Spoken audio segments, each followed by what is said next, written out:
On parle d'argent, Régis. C'est le thème de votre chronique. Ce mois-ci, vous nous parlez du franc CFA. Avant d'aller plus loin, Hélène, à propos de ma tenue vestimentaire, est-ce que vous remarquez du changement? C'est bien, c'est élégant.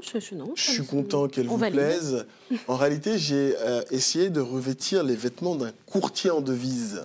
Ah, c'est ça, cette Mais ça vague ne vous a pas rose. frappé?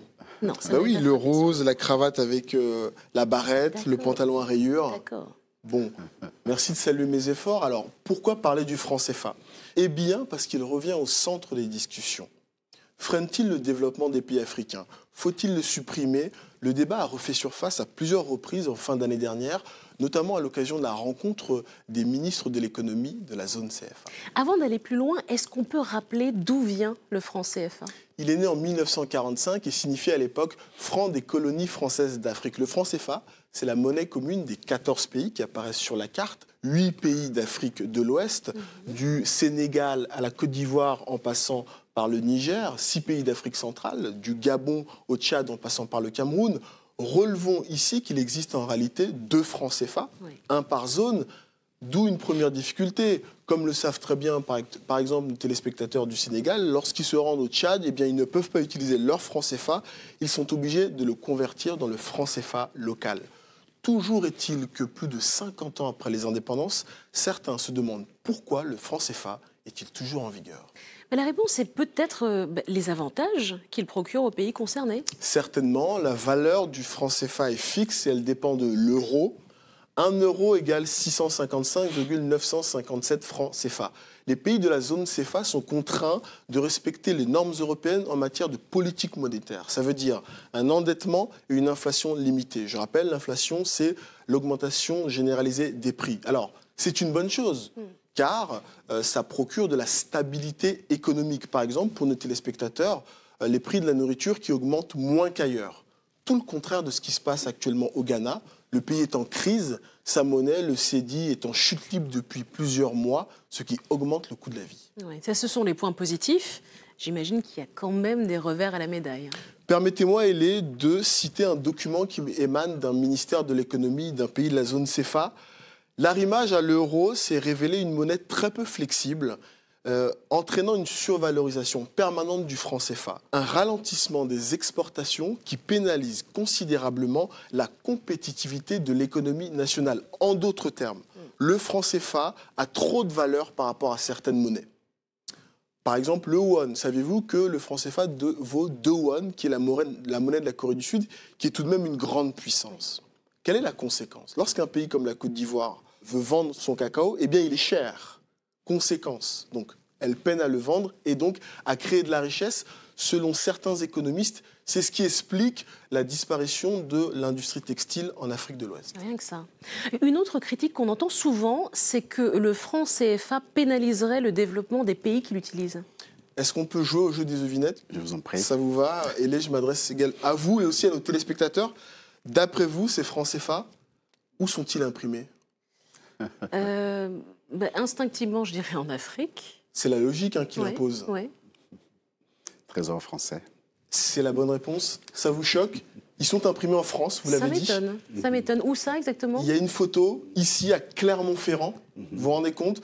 C'est l'imprimerie de la Banque de France. Alors la raison est la suivante. Le franc CFA est garanti par la France. En d'autres termes, elle fait en sorte qu'il soit convertible en plusieurs devises.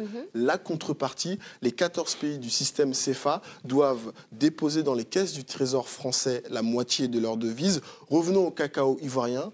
Lorsque la Côte d'Ivoire vend pour 100 millions d'euros de cacao, 50 millions d'euros vont dans les caisses du Trésor français. Oh, ça fait une bonne affaire, ça, pour le Trésor français. En tout, ça fait combien dans leurs caisses? Plus de 10 000 milliards d'euros de francs CFA. Des observateurs prétendent qu'une partie de cet argent pourrait servir à construire des routes, des hôpitaux ou encore des écoles en Afrique. Bien évidemment. Il se murmure que le franc CFA disparaîtrait bientôt. C'est une hypothèse, à en croire les travaux de 15 pays d'Afrique de l'Ouest qui sont en train de préparer le lancement d'une monnaie unique.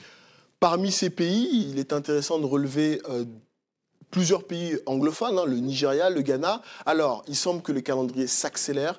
Ils ont annoncé en fin d'année dernière l'ouverture de la Banque centrale africaine qui sera chargée de l'émission de cette nouvelle monnaie. Alors, verra-t-elle le jour, cette nouvelle monnaie? Affaire à suivre. Affaire à suivre, effectivement. Monsieur Bikpo, vous qui êtes ivoirien, le franc CFA, vous en pensez quoi? Est-ce que c'est un atout ou un handicap pour les pays qui l'utilisent? À mon avis, à l'état actuel de nos économies, c'est un atout. Nous avons parlé des inconvénients, mais nous oublions que le franc CFA permet aussi de garantir la compétitivité de nos États, la stabilité de nos économies. Oui. L'inflation est réduite, quelque chose de pas négligeable. Donc je pense que la monnaie est alimentée par le volume de nos, je dirais, le niveau de nos économies. Oui. Nous n'avons pas encore atteint un niveau qui permet d'avoir des économies stables. Oui, il y a des inconvénients, mais je pense que la part des avantages est encore beaucoup plus élevée que les inconvénients. Je suis d'avis que dans quelques années, 10, 5, 10, 15, 20 ans, j'en sais rien, on puisse penser à notre monnaie. Mais il faudra créer les conditions de convergence de nos différentes monnaies. Et ce n'est pas évident. Nos économies sont différentes, avec des atouts qui sont différents, des forces qui sont différentes et des faiblesses qui sont différentes. Il faut les mettre ensemble et pouvoir. Aujourd'hui, l'essentiel de nos exportations se fait hors des zones, hors de la zone. Donc, comment est-ce que vous allez rendre le CFA fort ou notre monnaie forte si on n'est pas capable d'échanger entre nous? L'Union européenne, l'essentiel des exportations se fait à l'intérieur de l'Union européenne. C'est un des éléments importants de la valeur d'une monnaie. Pensons à savoir échanger entre nous, pensons à savoir vivre financièrement ensemble, je peux utiliser ce terme, avant de chercher à changer notre monnaie, qui est plutôt un phénomène de mode qu'un phénomène réel de stabilité économique. Entendu. Tout à fait autre chose. Régis, ce mois-ci, il y a du nouveau dans le secteur du mobile banking. Selon vous, quel est le pays au monde où on utilise le plus son téléphone portable pour accéder aux services financiers, le mobile banking? Je vais arrêter de répondre à vos questions parce que je me trompe à chaque fois. RDC. Bon, alors, vous me dites la RDC, moi je dirais le Kenya, effectivement. Oui, le Kenya.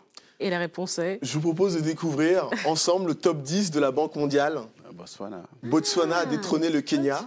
C'est la grande surprise. 44% de la population du Botswana utilise son téléphone portable pour, par exemple, envoyer de l'argent, payer ses factures. Alors, devant le Kenya, vous l'avez dit. L'autre point intéressant de relever, c'est quand même la présence d'un pays d'Afrique francophone très bien positionné. Vous vous rendez compte? Vous le saviez? Je le découvre, avec beaucoup de plaisir. En 5e position, devant la Corée du Sud, les États-Unis. Est-ce que c'est une bonne nouvelle, ça, pour le taux de bancarisation sur le continent? Bien sûr. En 2011, 24% seulement de la population subsaharienne avait un compte bancaire. Aujourd'hui, grâce au mobile banking, on atteint 35%. Donc oui, c'est une bonne nouvelle. Merci beaucoup, Régis. Une dernière chose, je peux voir les billets que vous avez? Je ne peux rien vous refuser, Hélène, vous le savez, et vous en profitez. Voilà. Allez, c'est pour vous. Donc, moi, je vous propose quelque chose de très simple. Moi, je garde les billets, et puis on se voit le mois prochain. À très bientôt. Voilà. À bientôt, Régis.